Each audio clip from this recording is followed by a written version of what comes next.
মামা আমার কথা কি কি আনিমে আজকে পয়লা বৈশাখের দিনটা কি কথা আনিম কন? কি আর আনবেন?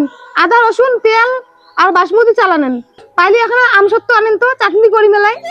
ঠিক আছে বামা আমি আনি মেলায়। আর বামা সবলা কথা কইলেন, মাংস কথা তো না কইলেন। সবাই তো সবকিছু দায়িত্ব নিলেন, তো মোক কমসে কম একটা দায়িত্ব দাও। আরে বাবু তুই কি আনবু? বাবা তো সবলা এনে দিচ্ছি, তোমাদের মাংসটা নিয়ে আইসো। আরে মাংস তো কত দিচ্ছেন, কি মাংস খাইবেন মোকটা কও, আমি ওই মাংসটাই নিয়ে আসি মেলায়।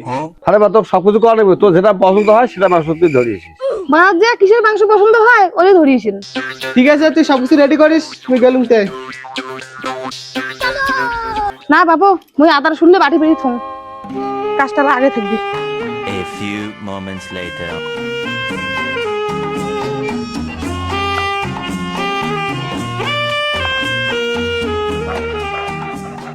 হ্যাঁ বামা আই খরচা আনছুন নাও। বাবা আমি মশলাটা বাটি দিচ্ছি, যা তো ওখানে ঘরে থুই এসে একটা। আমার বামা তোমার বাবা কেন ফুল করে হইলে আজকে মাংস তাজি খাই গেল। বাবা আজ পয়লা বৈশাখের দিন কার বাড়ি কাজ আসবি? দেখি তোমার বেটা আসো কি আনে, খাসি আনে না পাটে আনাই।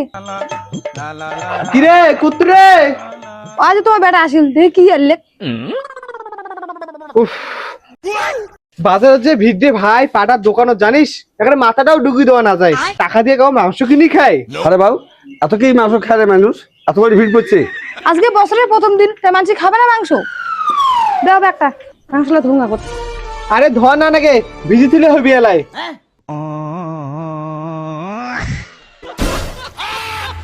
এলে তোমরা কি আনছেন? আরে বাবু মাংস করে রে। তোমায় না বলেন যে যেটাই মন চায় সেটাই আনো, তার জন্য মুই পাটার দোকানে ভিড় দেখিয়ে মুই সবই নিয়ে যাচ্ছি। এটাও না একটা কাটাছাড়া মাংস। দুধ পাগল, তোমার মাংস তোমরাই খাও। আরে বাবু তুই মাংস না আনি কেমন, তুই সব আনছিস, তুই তোর শ্বশুর এসে বাড়ি এই পয়লা বৈশাখের দিন দিয়ে তোমার সম্মানটা কি দেখবে কত? এই যে তোমার বালের আদা রসুন।